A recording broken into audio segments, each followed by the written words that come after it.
Rio Cangemi per Hotcorn, la prima domanda è inevitabile: che effetto fa ritrovare il camorrista 35 anni dopo?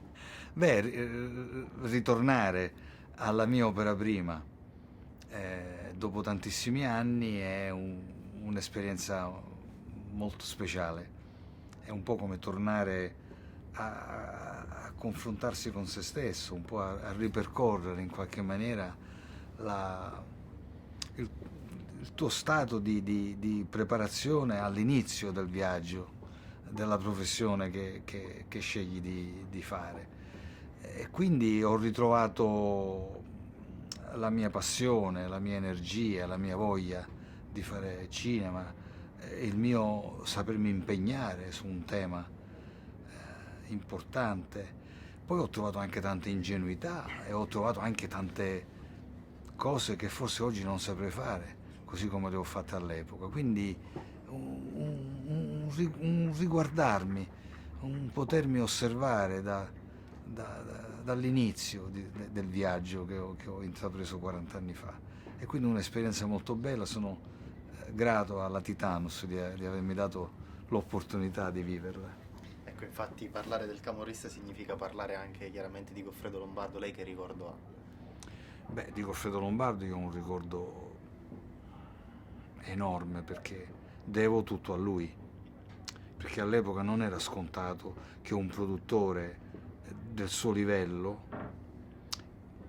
rischiasse di realizzare un film così difficile, anche così scottante per i temi che affrontava, nelle mani di un giovane esordiente che aveva solo fatto dei documentari.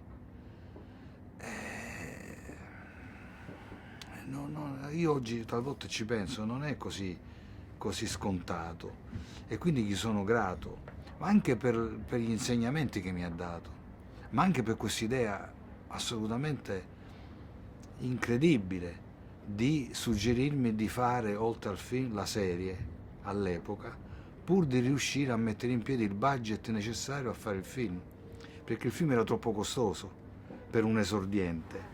Ma lui a un certo punto si era talmente intestardito e mi disse: fai anche una versione a puntate, allora io riuscirò a trovare i soldi necessari. E io ho accettato di farlo, ma per lui, a me sembrò solo un escamotage, ma per lui non era solo una trovata.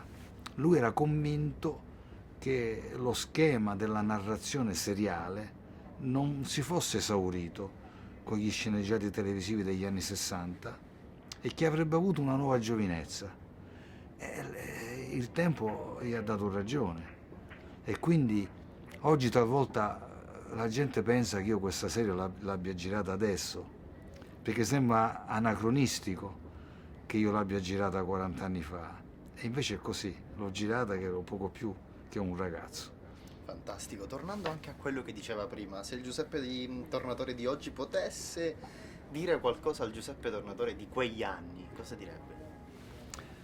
Beh, talvolta gli direi che magari in qualche sequenza c'era qualche inquadratura di troppo e quindi che non era necessario talvolta rendere tutto esplicito e che qualcosa la si poteva sottintendere rendendo più forte il racconto di una sequenza.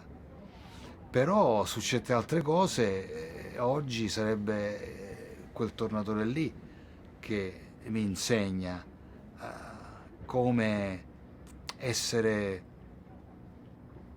spudorato nell'affrontare certe situazioni e come essere padrone della situazione. Quindi all'epoca avevo i difetti dell'esordiente ma anche i pregi dell'esordiente.